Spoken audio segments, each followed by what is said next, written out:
Welcome back to the Profitability Podcast with Joey and Kenzie this time. And today we have a special guest, which is something we haven't done in a while, but I'm so excited because Karina is one of my internet friends that I've been making lately.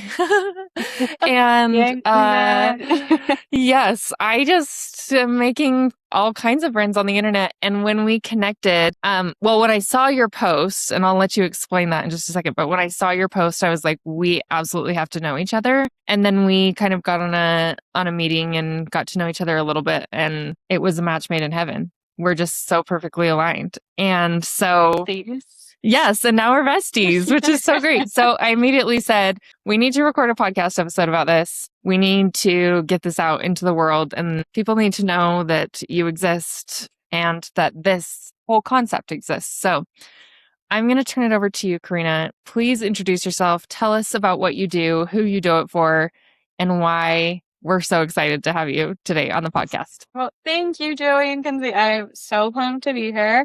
I'm Karina Pribil-Corbett. I'm a financial therapist, and I help couples go from money fights to money wins.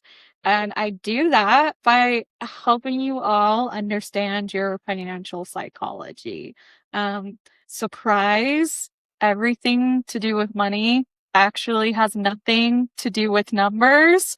It is much more psychological and emotional. And if you really want to master your finances, you have to master your financial psychology. And that's what I help you with. So that's Beautiful. me.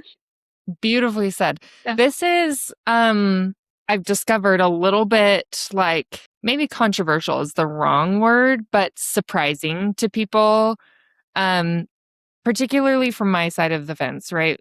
We as accountants are not taught financial therapy. We are taught numbers are numbers, and numbers tell a story, and numbers are the whole story. And the saying goes, in God we trust, all others must bring data, right? We have to play by the numbers, and everything else is irrelevant or is just confusing the actual story.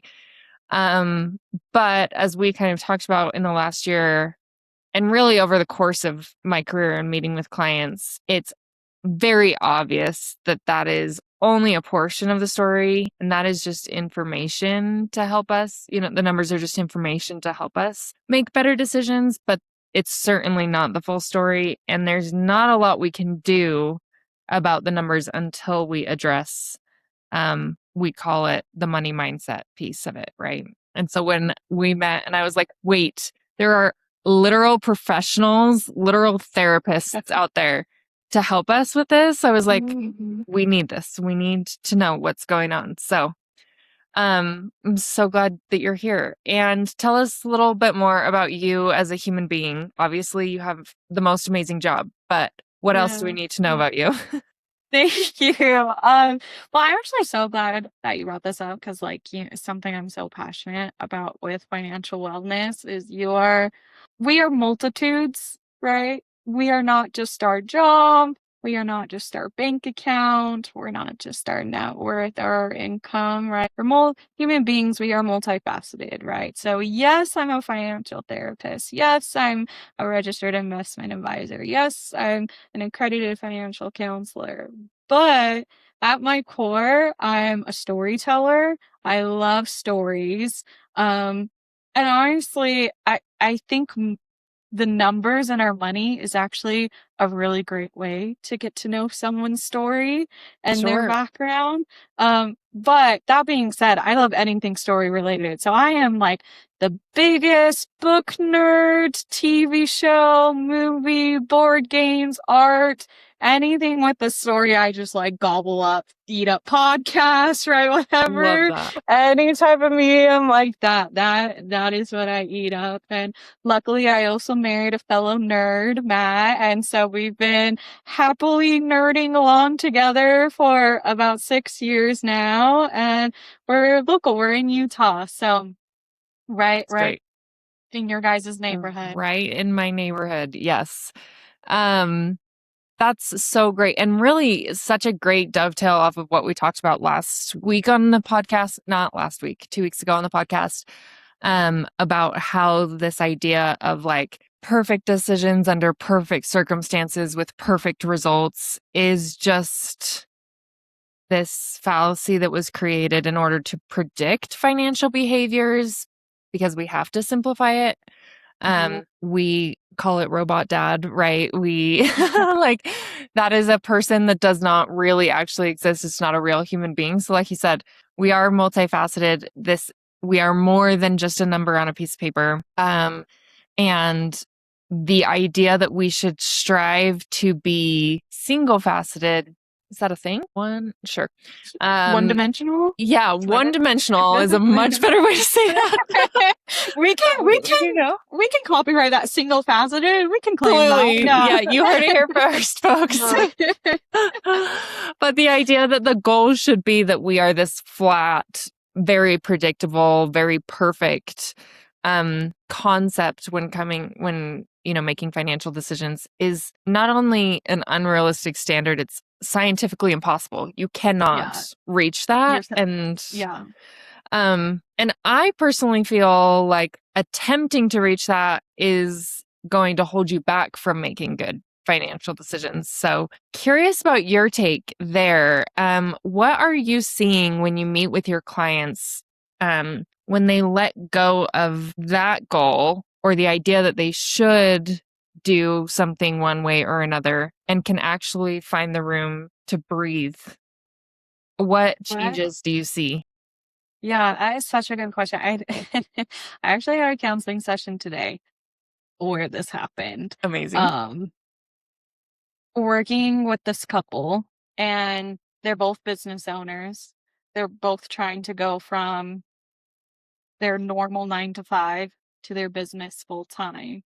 And we were talking about like setting goals and creating goals. And this client that I was working with, he was just like stuck on like, I have to produce X amount, right? So like I have to make X amount of phone calls. I have to convert X amount of clients. And it's like, okay, love that for you. Love the work ethic. But how are you going to feel when you don't get that like results? Yeah. Right.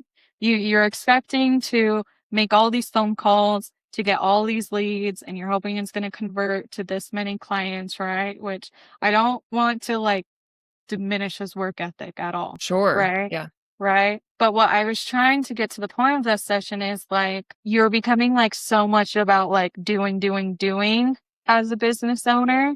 You're not thinking about the being portion, right? Right. And so I find a lot of the time when we have this shift in mentality that our financial goals become less of a checklist, right? Less of I'm going to pay X amount of debt, right? I'm going to have this net worth in my bank account. It more becomes what type of person am I going to become, right? Am I going to become someone who is more conscientious? Am I going to become someone who's more focused? Am I going to become more generous? Am I going to be a kinder spouse, right? Or a kinder friend, right? When we let go of those things we were talking about previously, it's no longer like reaching these goalposts anymore, but more shaping our personality traits. Sure. That's super interesting. It makes me think of, I was at an event recently where we were talking about making money and just kind of the psychology of being okay with the idea of making money. I think that alone is such a big shift. And someone kind of brought up the idea that money doesn't change who you are. It just expounds on what you already are or who you already are. And so if you're a generous person, more money will make you more generous. If you are a greedy person, more money will make you more greedy.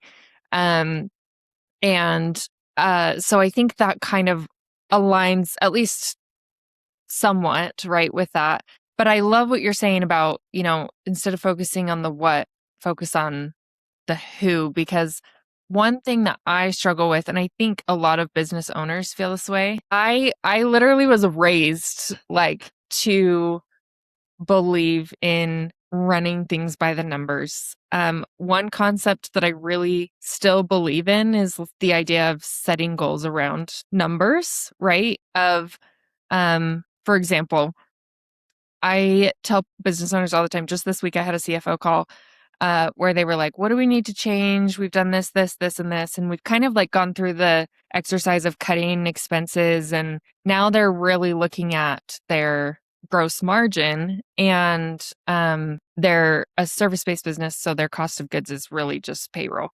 And I'm like, well, we need to keep payroll expenses either the same or lower them. If we keep them the same, then we need revenue to increase without payroll expenses increase. So like, let's brainstorm how we're going to do that. Total side note, I almost never recommend cutting payroll unless it's like cutting headcount that's necessary or, whatever. But like, if you have this many people on your team, I'm usually not like, let's take away their commissions, right? I'm like, okay, let's figure out how we can bring more money in and keep these employees happy at the same time. So we were kind of brainstorming around that, and I was like, okay, you know what? We're going to set a revenue goal of $80,000 a month, because if you can hit $80,000 a month with your current team, then your gross margin will be right sized. And they were like, okay, how do we do that? I'm like, well, I'm not a sales coach, so I can only, do so much here.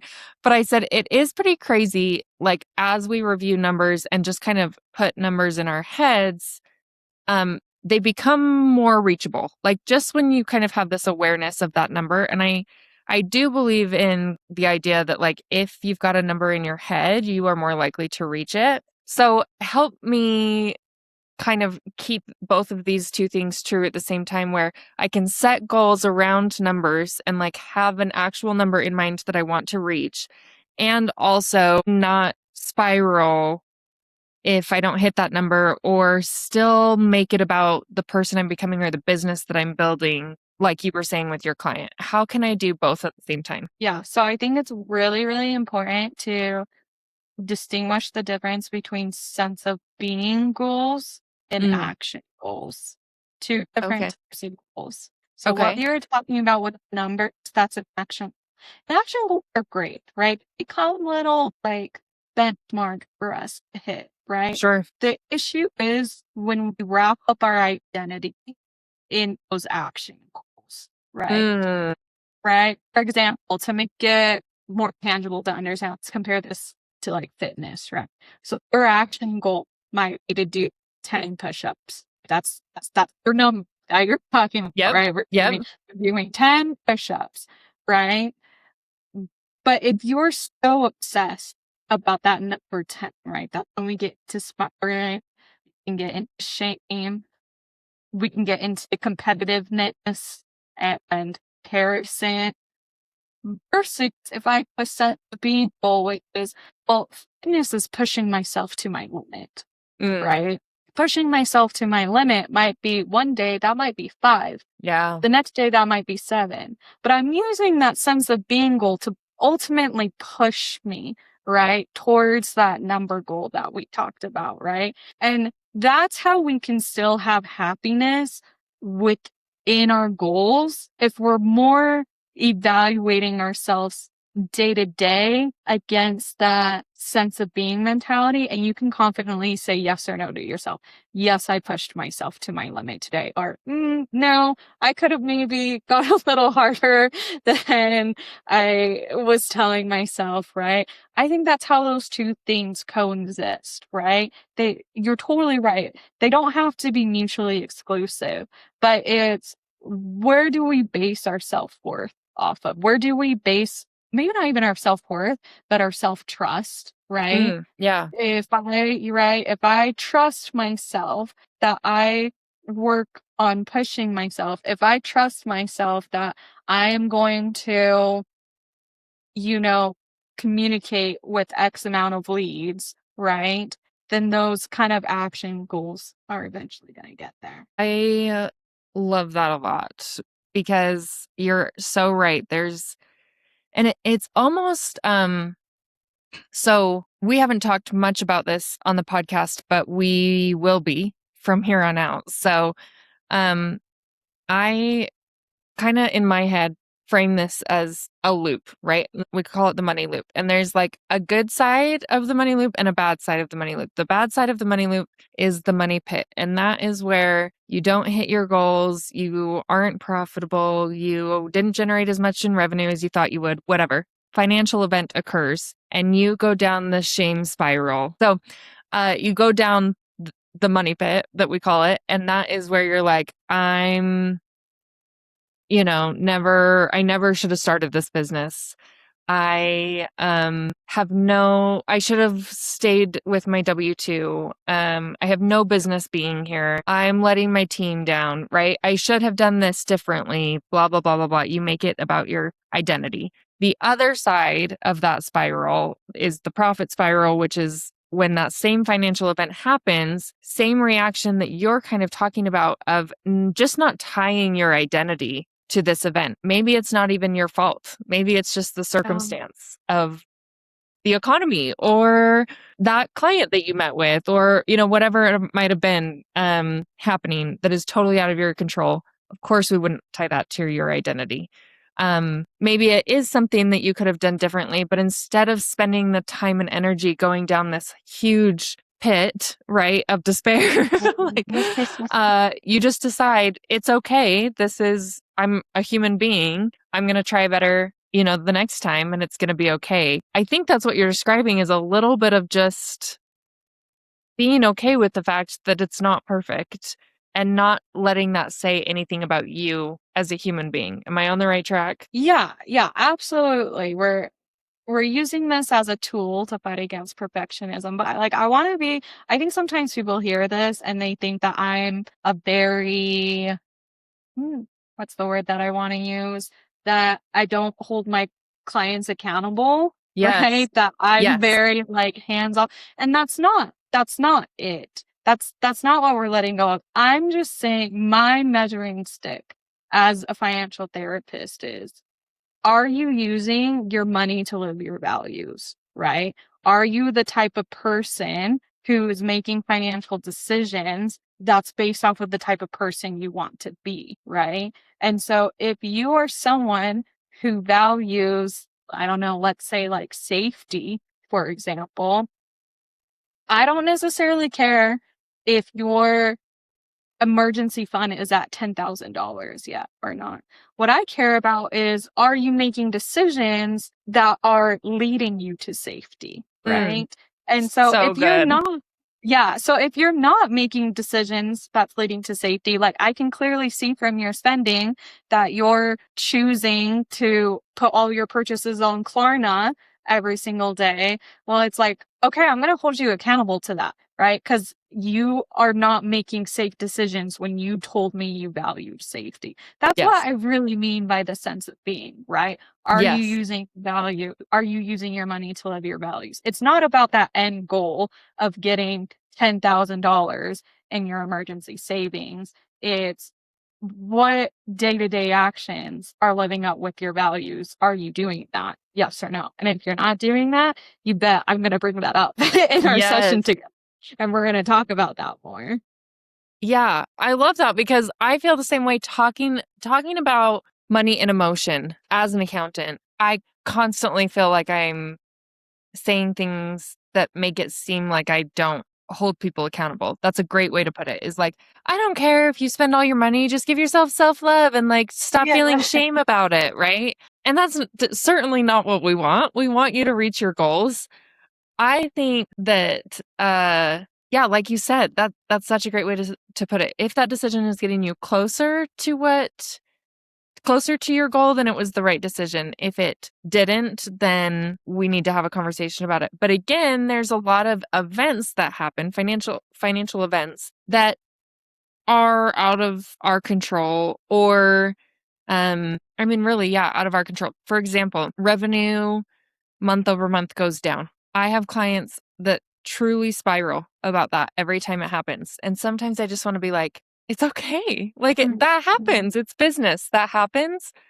But I would love to hear, how do we apply that same mentality to something like revenue dropping month over month, or revenue just in general, up or down, how do we give ourselves grace and hold ourselves accountable at the same time? Yeah. So first thing we need to do is bring awareness to the emotion that we're feeling. Okay, so we see revenue drops down.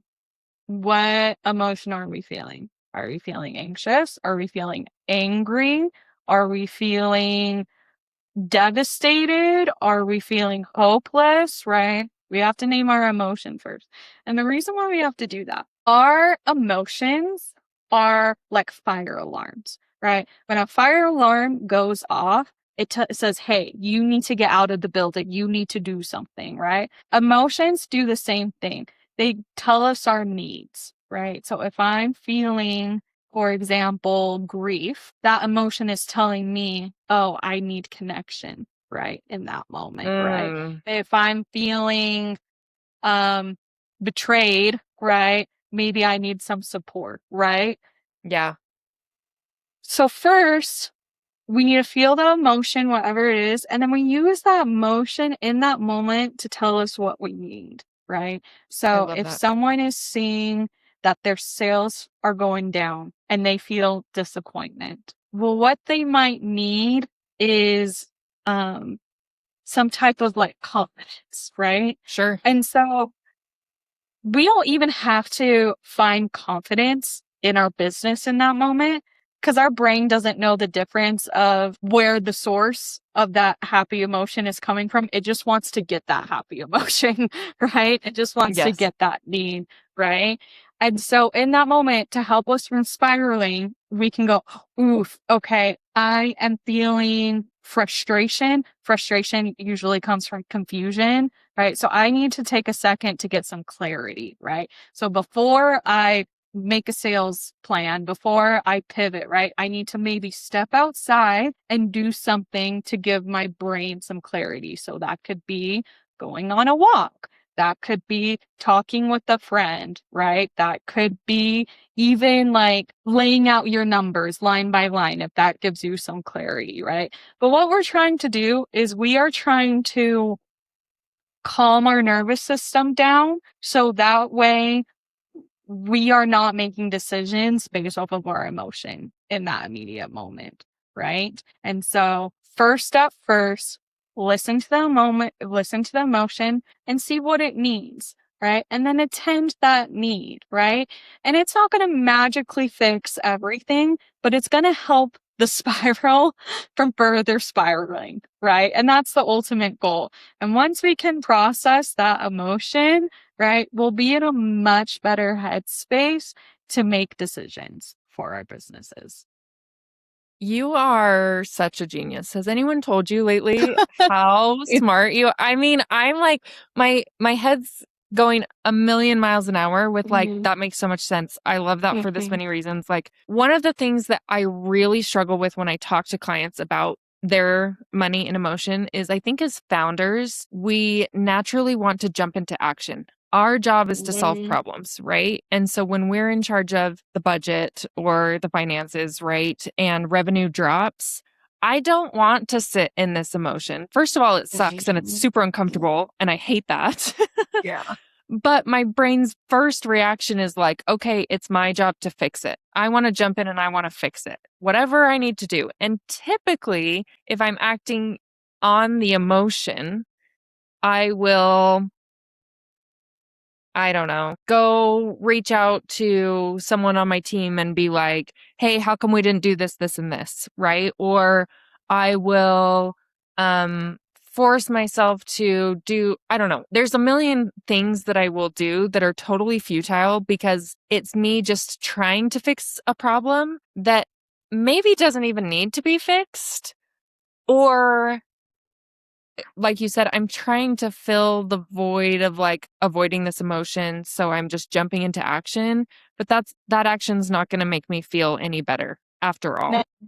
So rather than jumping into action on the event, but also not sitting by and just like letting myself feel sad because I struggle with that as a founder, I can name the emotion and figure out what that emotion needs and fix that first. And then I will more likely fix the financial event problem that I'm facing with a much clearer head and much more effectively. And I won't burn myself out spinning my wheels over and over and over again, which is like me to a T. That I spin my wheels when I'm feeling emotional, and it's like being stuck in mud. It's such a waste of my time and energy. I feel burned out and nothing has changed, right? So I'm like, if I can just fix something, that will make me feel better. But as long as I'm fixing the right thing, then I can go address the actual business problem more effectively and probably see better results, which is so great. I love this. I love this. Kenzie, I want to give you a second to jump in, because we've actually talked about this just as like human beings before, because the luxury of running a business with your best friend is you can be like, hey, also, here's all the crazy things about my life. And so we've talked about how we feel this even ourselves, even though we help other people with their money all the time. Kenzie and I, as human beings, have tons of emotion about our own money as well. So curious if you have any questions or just thoughts or anything you want to add.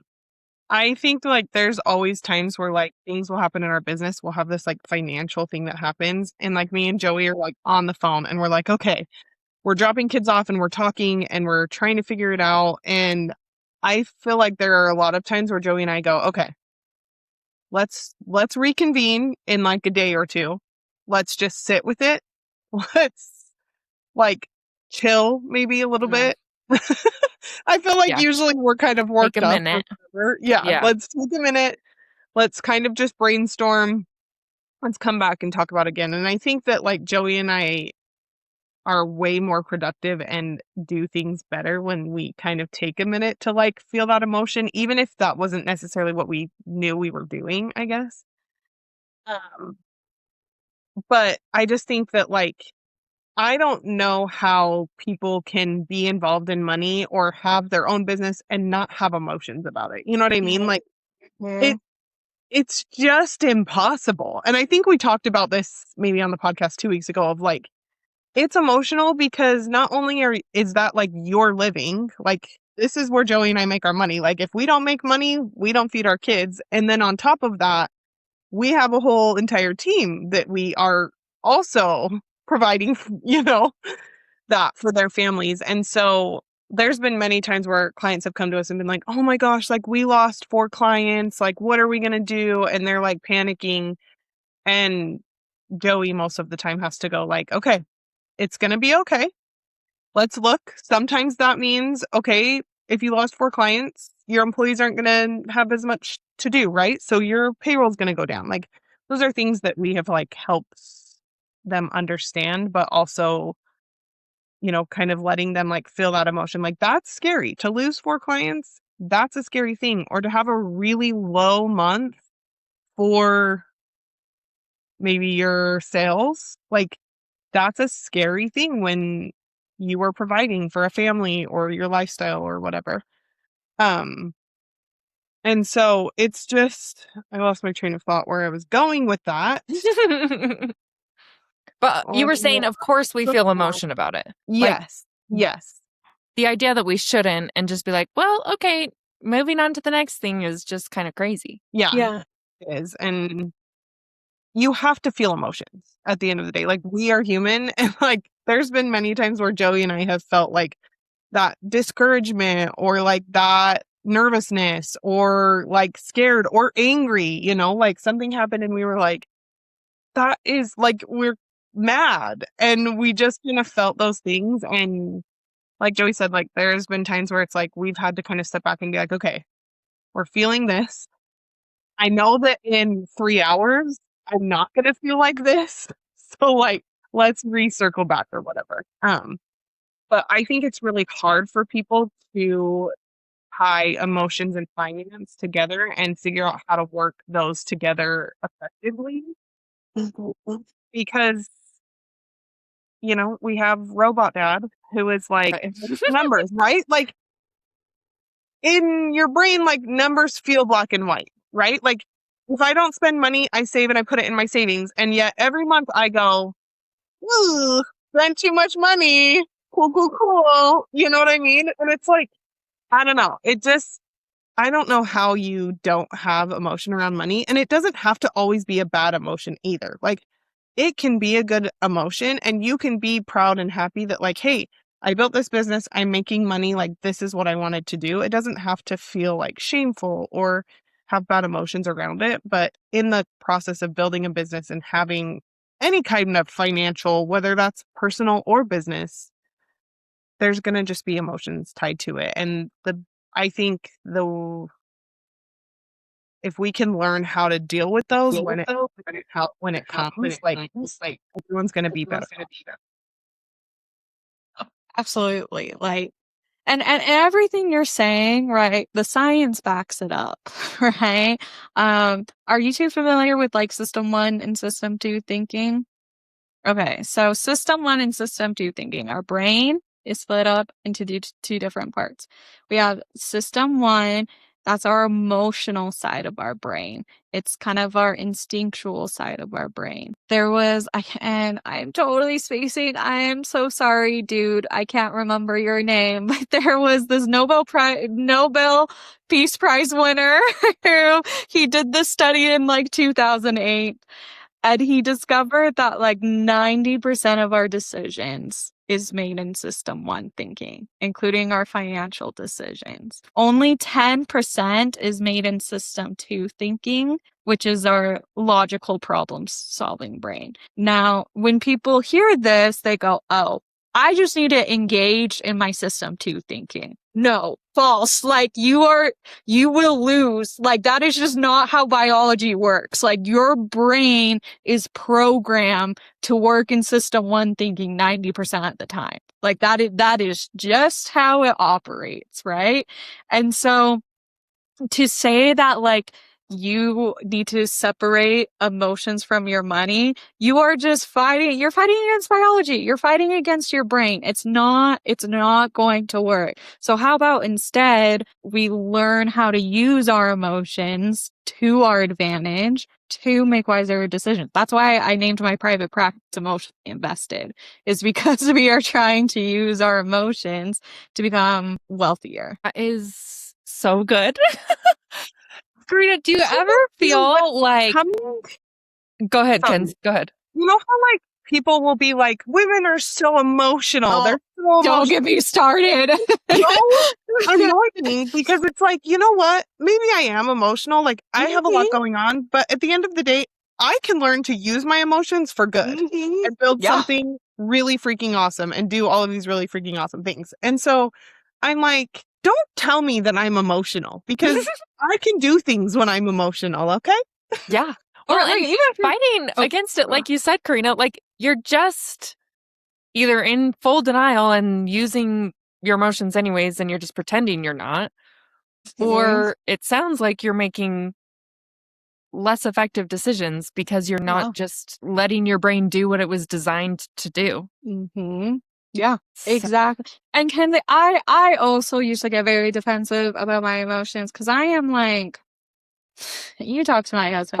I'm one of the most emotional human beings on this planet. I watch a clip from Back in the Barnyard, I cry. I eat Trader Joe's cookie butter, I cry. Like I am just like the most deep feeling person you will probably ever meet, right? And so that used to be something. Surprise, surprise, I used to be sensitive about is people calling out how emotional I am. But it's gotten to the point where now I take it as a compliment, right? When people point out how emotional I am, because it's like, okay, yeah, thanks. That's my superpower, right? My emotions are my superpower. So thanks for noticing it. And yeah. No, I love that. Because I think being emotional gets such a negative connotation sometimes.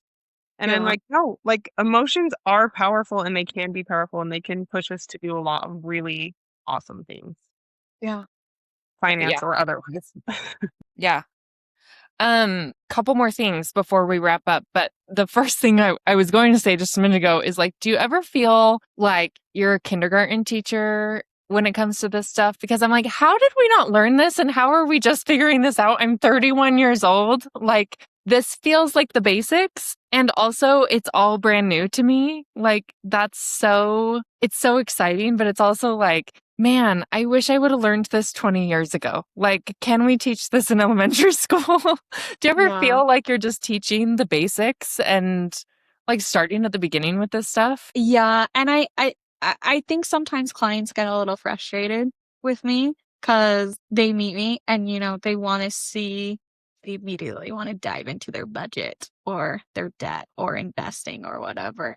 And I go, whoa, whoa, whoa, whoa, we're going way too fast. We need to take a step back. We need to go slower. We got to identify our values. We got to talk about our money scripts. We got to talk about all this other psychology stuff. And I get the frustration sometimes that my clients feel like they're in kindergarten and they're like, Karina, like, why are we going over this? I know this. I can remember, this is like such a vivid memory for me. I was sitting in a session with a client and he was talking about like, Karina, like, I know this. I know I need to work on this. And I'm like, okay, intellectually, you might know this, but subconsciously, like in your heart, do you actually know this? Right? Do you actually understand this, right? You might realize that you have some financial trauma from your past. You might recognize that and you might say, oh, I've already dealt with that. But does your subconscious know that? Does your wallet know that? Does your wallet know that? Oh, yeah. Like, because the actions that you're showing me is like you haven't resolved that financial trauma, right? So true. Yeah. You haven't worked through that. So it might feel frustrating, but going back to the basics, that's how we're actually going to make progress, right? And like, yeah, in some ways that feel fundamental.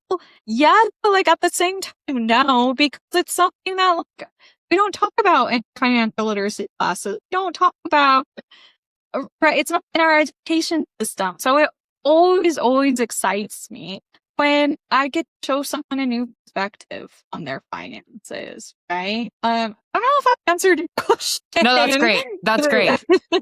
It's perfect. Yeah, it kind of feels to me like, man, I should know this stuff. Or like you said, I think there's a big part of me that goes, I do know this stuff. I know what I should be doing. I know the right way to do this.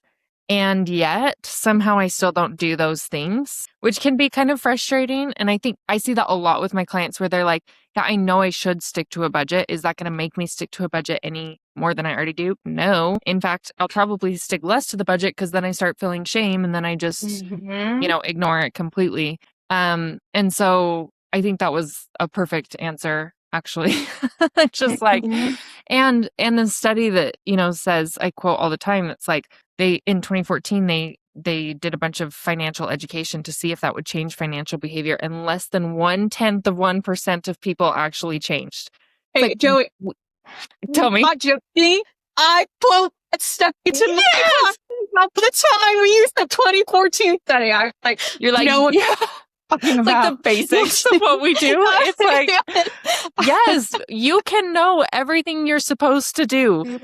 An accountant is the perfect example. If you don't believe me, hi, I'm Joey. I'm the perfect example of I know exactly what I should do. And guess what? Every time I pull the budget up, I feel stressed. I feel scared. I feel angry. I feel super excited. I want to go spend extra dollars on a company retreat because that makes me feel happy. Like, I know that I should do all of the things. I don't do all of the things, even in my profession. So, of course, you would also not do those things. Yeah.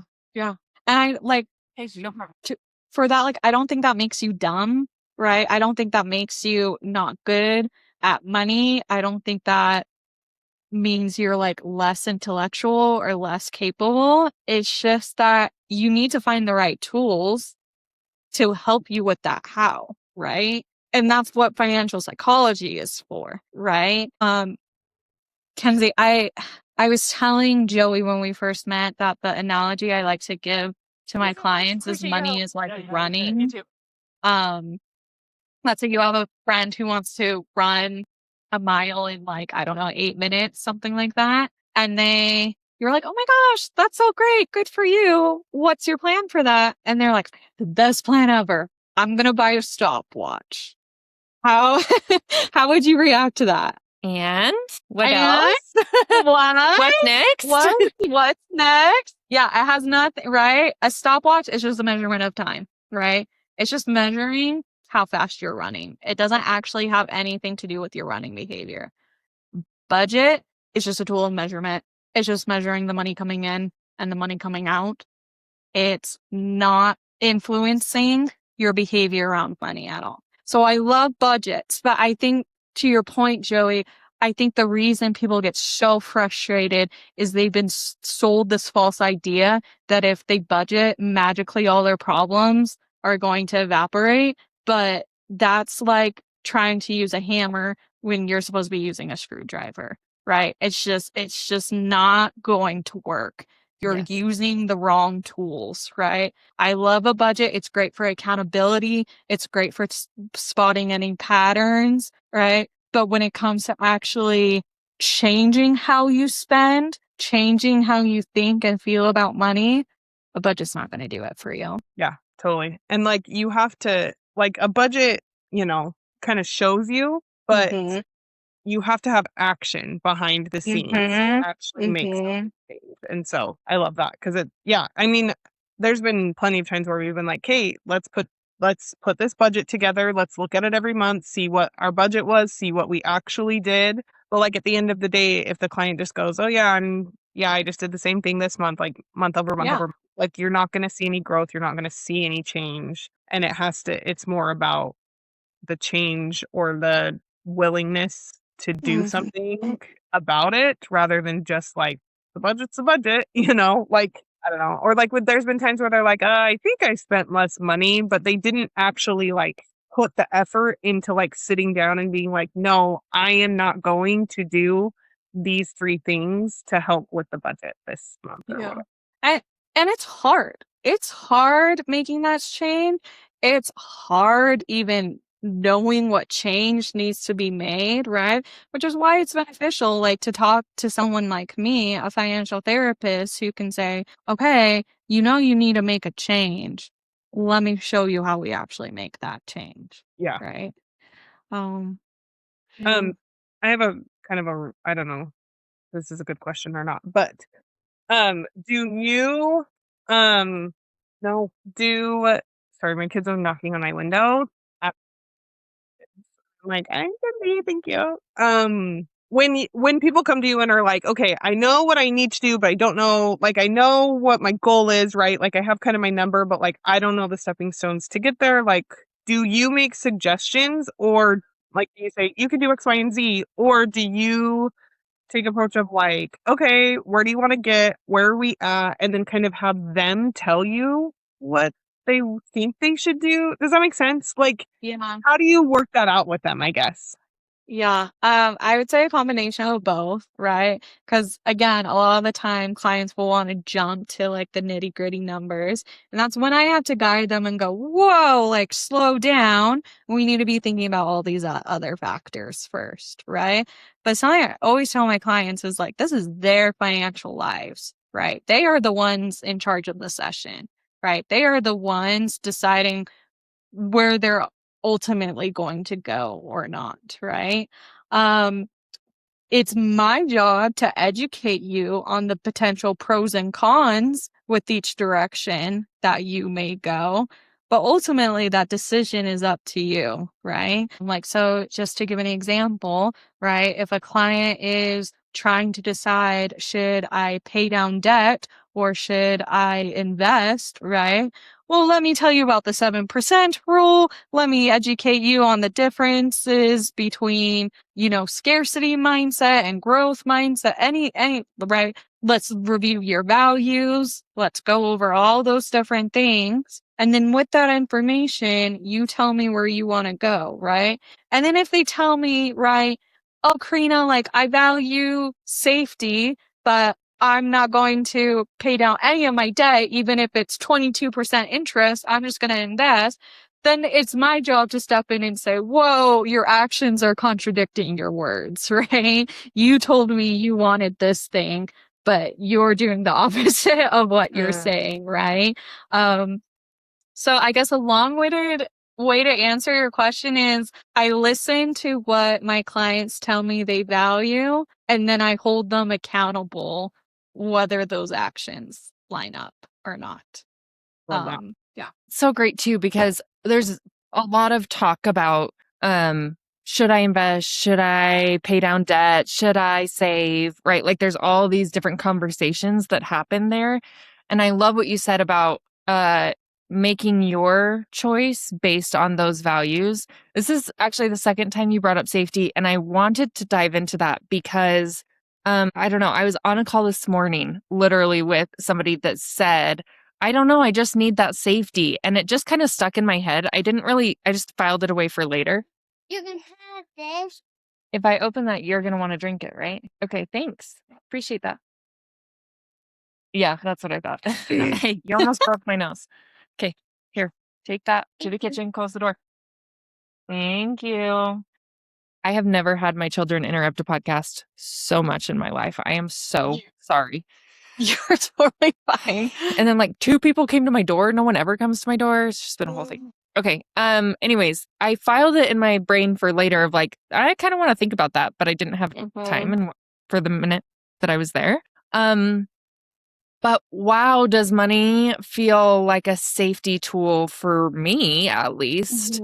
And now that I'm kind of thinking about it and hearing you talk about it, I'm like, I think a lot of us feel a sense of safety when there's money, which is probably why we feel so emotional when money is scarce or it's not going according to plan or something happens because that safety is being taken away from us. I find that's just really so interesting. Do you find that safety is one of the most common things that you're dealing with? Yes, all the time. And that's the tricky thing about safety and about needs and emotions as general. Our brain, it's constantly seeking short-term safety. Doesn't do a great job helping us with long-term safety, right?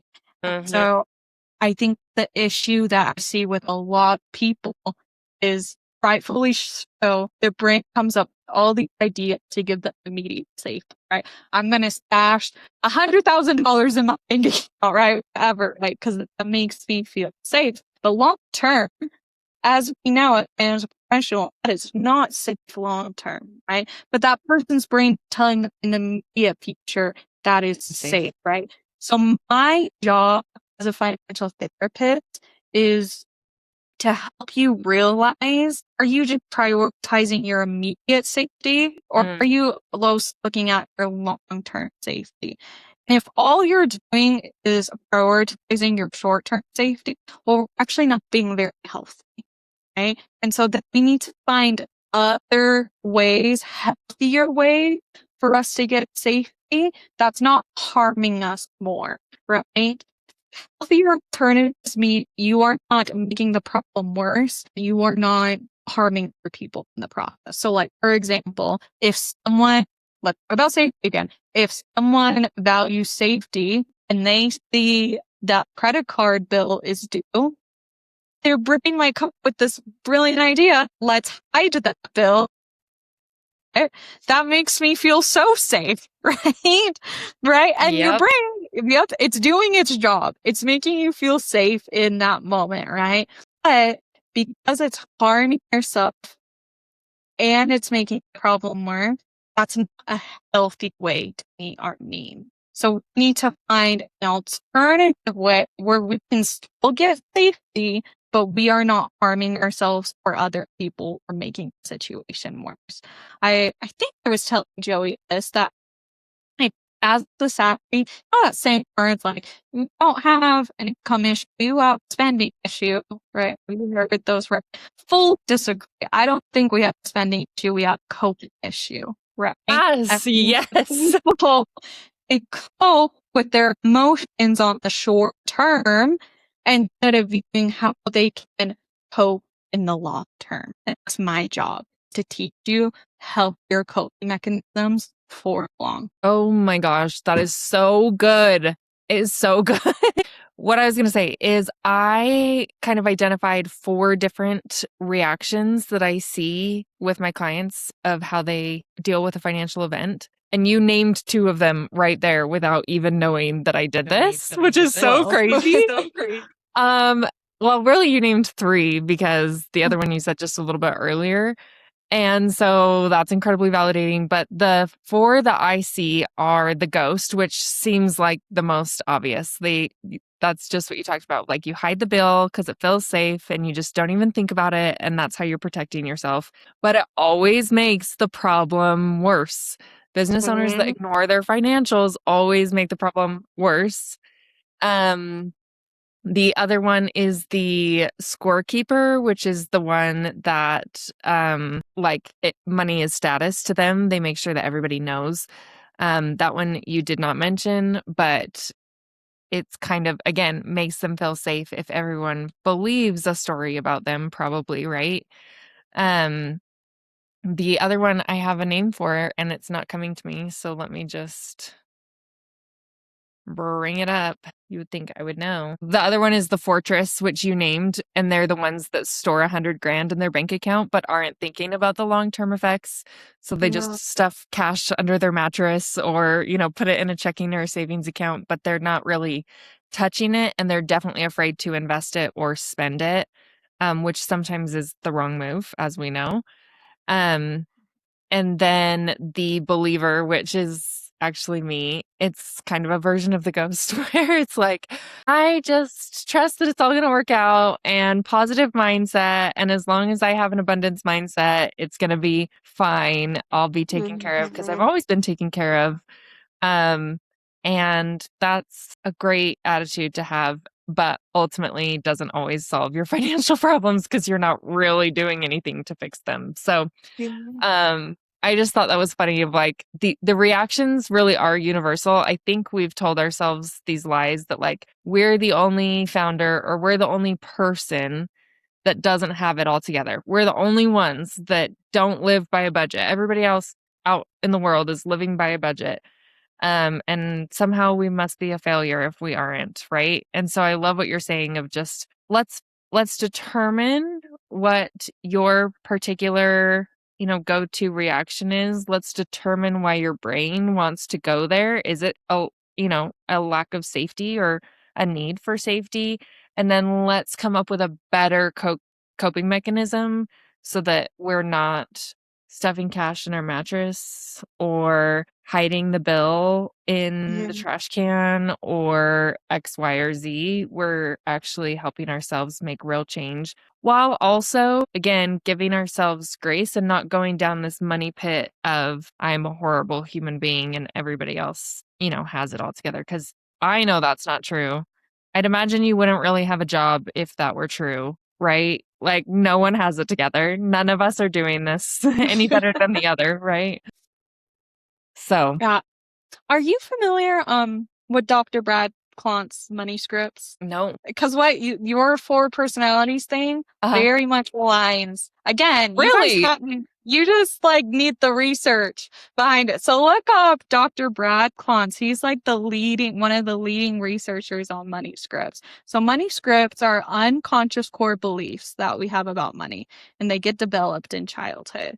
There are literally thousands of them, but Dr. Brad Klontz, he's identified 4 that has predominantly show up in America. And this is backed up by research. So would definitely look into that. And a lot of the time, right, when we are having conflict, it is when a money script is being overbearing. Money scripts they're not good or bad. They're neutral, right? Yes. And there's just times where they take too much control in a situation. Yes. Right.